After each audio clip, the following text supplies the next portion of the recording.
Bismillahirrahmanirrahim. Dear students, we'll start off with the histology of the lip.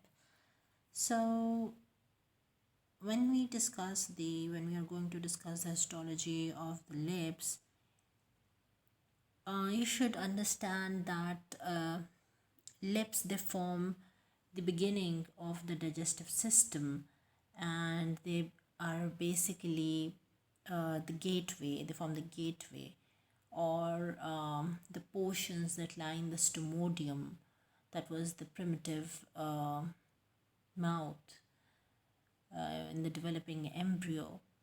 So they represent that embryonic structure, and also the buccopharyngeal membrane.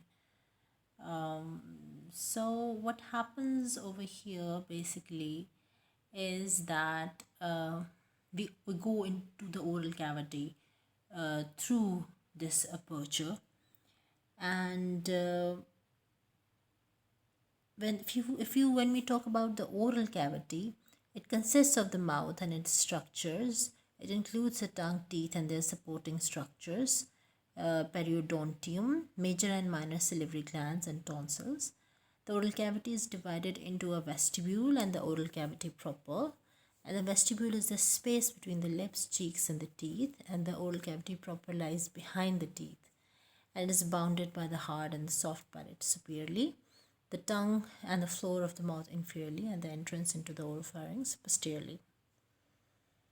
So here, when we are talking about the lips, you should know what are the parts of the lips.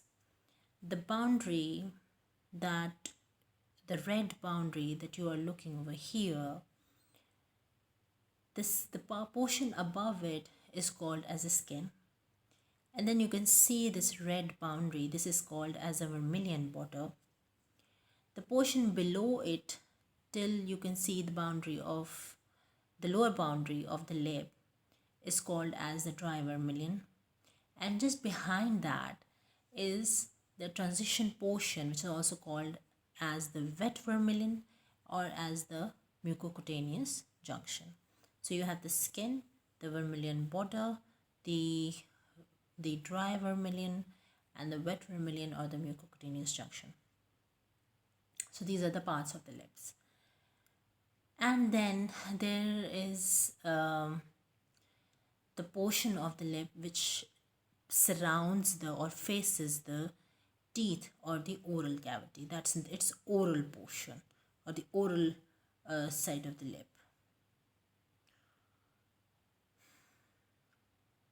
When we talk about the skin, as you can see over here, you can see that it's typed the skin, and over here you can see the various portions of the histological features of the skin. It is basically thin keratinized epithelium of face that changes to the thick parakeratinized epithelium of the oral mucosa. If you follow the boundary of the lip, then you can see here the epithelium was thinner, and the characteristic feature, that is the presence of the hair follicles, the presence of the sebaceous glands, was very much evident over here at this portion. But these parameters, they begin to fade as we enter into the vermilion zone, the dry vermilion zone, and then as we proceed forward into the wet vermilion, what happens that gradually the lamina propria changes, the epidermis, the appearance of the epidermis changes, it becomes thick, and also the skin appendages, they disappear.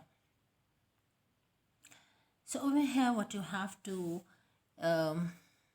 be very clear about is that these lips, they are surrounded, like all the other structures, by the epithelium. So what is the epithelium? The epithelium of the skin and the epithelium of the lip and of the oral mucosa and of the esophagus and the oral cavity, and your oropharynx is stratified squamous epithelium. And what you know about the stratified squamous epithelium? The stratified squamous epithelium, there is one which is present in skin, and that is one which is present in the oral cavity, and which is present on top of your lips and into the oral cavity. Are these the two same stratified squamous epithelia? What you have to keep in mind is that in the skin, the stratified squamous epithelium has 5 to 6 layers forming the epidermis, and then you have the dermis. This arrangement, and within the epidermis, what layers do you have? You have the stratum basale, the stratum spinosum, the stratum granulosum, the stratum lucidum, and the stratum corneum. These were the layers beginning from bottom to top. The same layers, these layers forming the epidermis, they were resting on the dermis within the skin. But within the oral cavity, first and foremost, all of these layers, they are not present within the oral cavity. Rather, you don't have the lucidum, you don't have the corneum usually. And sometimes you have corneum, but not the lucidum, right? You have basal, you have spinosum, you have granulosum, and you have corneum as well. So within the oral cavity, the stratified squamous epithelium, along with its different layers, is present. And in those different layers, the cells are keratinocytes and the non-keratinocytes as well, or the clear cells. They are present. But within the oral cavity or on your lips, they rest on the lamina propria. They do not rest on the dermis. That is the difference between the two, between the skin and the oral stratified squamous epithelium of the lips and the oral cavity. They rest on the lamina propria. They do not rest on the dermis, right? So that's the one thing that you have to keep in mind. Then there is no lucidum, that you also have to keep in mind. Then within the cells, within the skin, you do not have non-keratinocytes. Within the oral mucosa, or within the stratified squamous epithelium of the lip and the oral cavity, you do have clear cells. The clear cells are the Merkel cells. They are the Langerhans cells. They are the melanocytes as well. They are, although they are, yes, they are present in skin cells as well. So now, what is the thick parakeratinized epithelium of the oral mucosa is? You should know that within the oral cavity, the oral cavity is lined by the oral mucosa,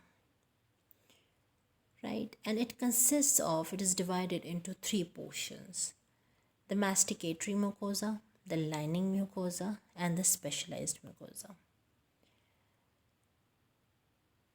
The masticatory mucosa is found on the gingiva and the hard palate. It has a keratinized, and in some areas a parakeratinized, stratified squamous epithelium. The parakeratinized epithelium is similar to the keratinized epithelium, except that the superficial cells do not lose their nuclei and their cytoplasm does not stain intensely with eosin. The nuclei of the parakeratinized cells, they are epignotic, that is, they are highly condensed and remain until the cell is exfoliated. The keratinized epithelium of the masticatory mucosa resembles that of the skin but lacks a stratum lucidum, that you have to keep in mind, and this is the difference I have told you already. The underlying lamina propria consists of a thick papillary layer of loose connective tissue that contains blood vessels and nerves, some of which send bare axon endings into the epithelium as sensory receptors, and some of which end in the mesenal corpuscles. Deep to the lamina propria is a reticular layer of more dense connective tissue. As in the skin, the depth and number of connective tissue papillae contribute to the relative immobility of the masticatory mucosa, thus protecting it from frictional and shearing stress. At the midline of the hard palate is the palatine raphe. The mucosa adheres firmly to the underlying bone. And the reticular layer of the lamina propria blends with the periosteum, and thus there is no submucosa. So that was about the parakaronized epithelium of the oral mucosa. So the skin of the face over here at the top, it marks a red margin of the lip in the middle. This portion in the middle is the vermilion, dry vermilion, and the transition to the oral mucosa, which is present in the lower half. You can see that there is a change in the thickness of the epithelium from the facial portion of the lip to the interior surface of the oral cavity. The keratinized epithelium of the face, as you can see, it has all the specified features of the skin. It has dermis. Within the dermis, you have hair follicles, you have sebaceous glands, you have elector pili muscle, you have venous blood vessels, and the melanin pigment. You can see that you have connective tissue papillae as well. Here you can see the stratum granulosum, the melanin cells, and keratohyalin granules. So what happens in the red margin or the vermilion border of the vermilion zone or the dry vermilion of the skin?